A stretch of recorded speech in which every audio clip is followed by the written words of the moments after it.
What's going on, guys? It's Brandon back here again today for the first of the 32-team season previews I'm going to be doing this season before the 2024-25 NHL, or no, that's last season, the 25-26 NHL season. We're going to start this with the alphabetical order, so I'm sorry to all Winnipeg Jets fans. You will be last. And I tried to do this in an order that maybe would reflect how I would think the standings are going to go, or that sort of thing, but I really could not figure out a simple way to do it, so I wanted to just go alphabetical.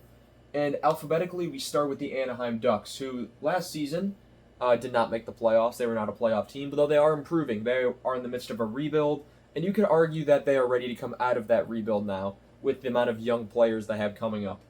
Their GM is Pat Verbeek. He's now in year 5. He took over the job in February of 2022. Their coach, brand new coach, and it's the former Blackhawks coach, Joe Quenneville. Whether you like his, whether you like him or not, as a Blackhawks fan, and he helped bring us 3 Stanley Cups. I'll of course always be fond of him as a coach. The cover-up of what happened in 2010, that's something I do not agree with, and will never respect him for. And I think he's made a reclamation, he's seen the error in his ways, obviously. And I believe he's fully ready to become a head coach in the NHL again. And he's one of the best coaches the league has ever seen. So I can't even argue. I think it's a great hiring by the Anaheim Ducks.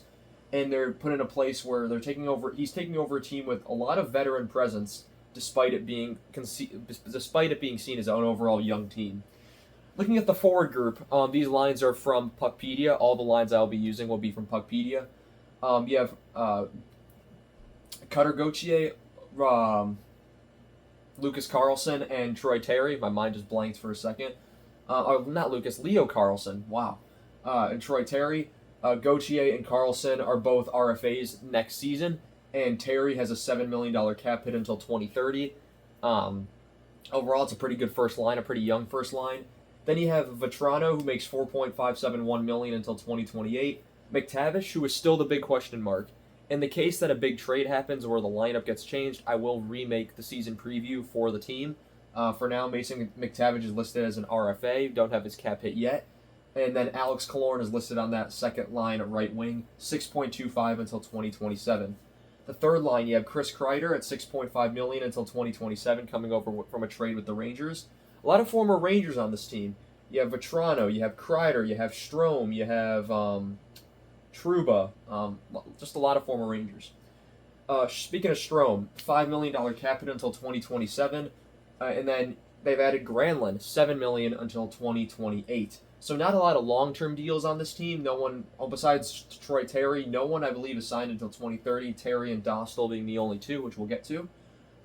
Fourth line, you have Jansen Harkins, who comes over from Pittsburgh, $787,500 cap hit until 2026, so this upcoming offseason.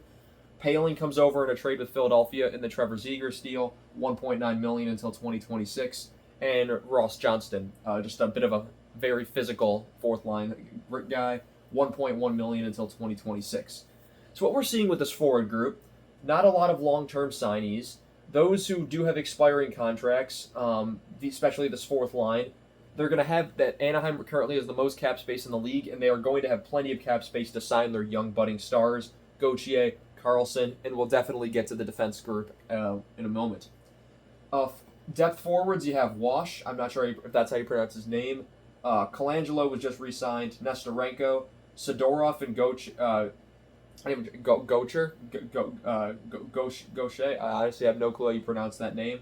I remember when he was drafted, though, and I was pretty high on him when he was drafted. We'll see if he does end up making the roster or getting a look in the lineup at some point this year. And then the two guys who probably won't crack the lineup but will be our top prospects, you have Beckett Seneca and Roger McQueen. Those are two guys who will definitely be fitting into this team's future in a big way.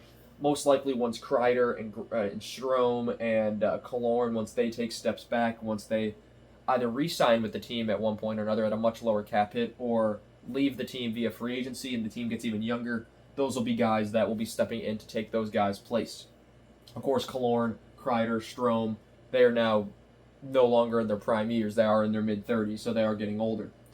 Looking at the defensive group, The left side is very young. The right side is very not. You have Lacombe, who's an RFA in 2026, and Gudis on the first pairing.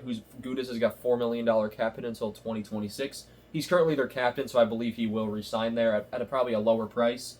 But he's their captain, maybe placed on the third pairing if they can get a right-handed shot defenseman. That's, I think, what Anaheim's main focus should be. You have Mintyukov, RFA in 2026 as well. He's paired with Trouba, who's got an $8 million cap hit for one more year. A lot of big deals. That's $12 million right there coming off the books, which is huge for the Ducks. They want to go out and swing at the very big free agency class upcoming. Then you have Zellweger and Hellison. Hellison was just re-signed a $1.1 million deal until 2027, which he will still be an RFA. And Zellweger is an RFA this upcoming season as well. So Lacombe, Mintyukov, and Zellweger. There's been rumors about Zellweger being moved, but those three are all RFAs this upcoming summer.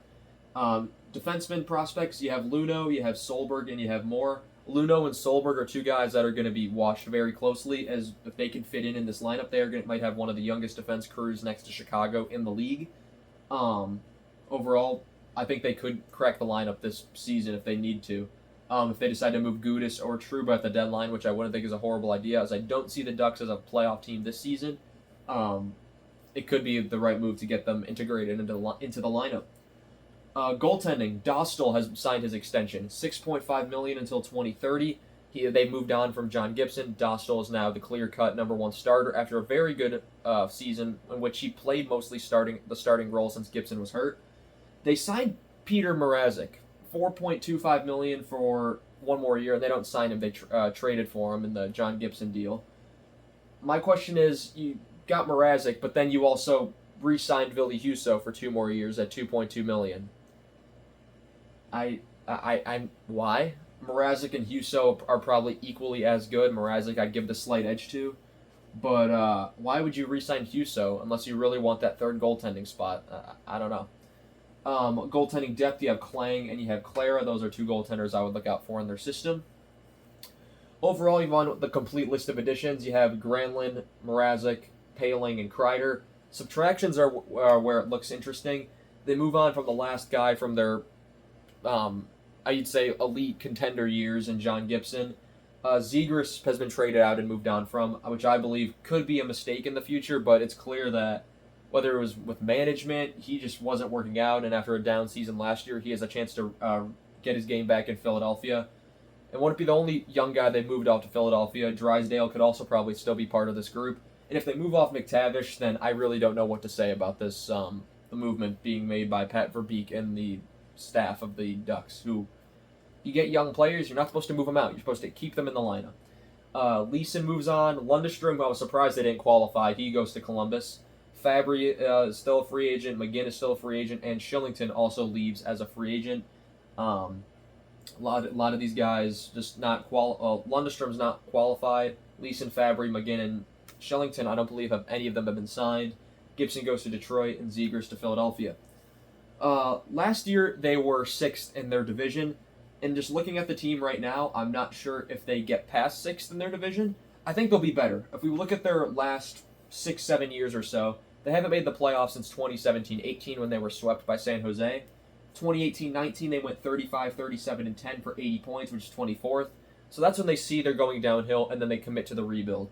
2019-20, in the shortened season, they go 29-33-9 for 67 points. 27th in the league out of 31 teams at this point. 2020-21 is where they finish second last at 30th, 17-30-9, and they pick up McTavish in the draft. 2021-22, 31-37-14 for 76 points, which is 23rd. And the reason why is they got off to a really hot start that season. Troy Terry, Trevor Zegras, Drysdale, that group of young players. Terry was still pretty young at that point. Terry's now in the 3rd year of a 7-year deal. But that group was getting things going, and from up until probably December, that team was in 2nd place in the Pacific Division, really only behind Vegas, I believe, in 2022. And then the wheels fell off that back half of the year, and they ended up crashing to 23rd. And then 22-23, that completely crashed out. 23-47-12 record, 58 points for 32nd, as I mentioned. 23-24, not much better. 27-50-5 for a 1-point increase, 59 points. 30th in the league, only ahead of Chicago and San Jose.